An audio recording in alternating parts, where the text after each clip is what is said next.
Want to remove an admin from your Facebook group but don't know how?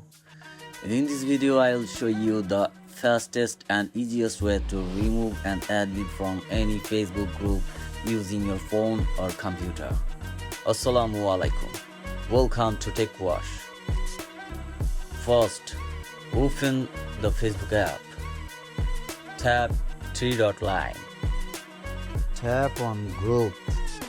Slide to the right corner. Tap Manage. Tap Members. Tap See All.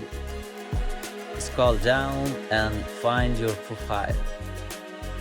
Tap Remove as Admin. Tap Confirm. And that's it. Now you know how to remove an admin from a Facebook group quickly and easily. Thanks for watching. Support us, be with us.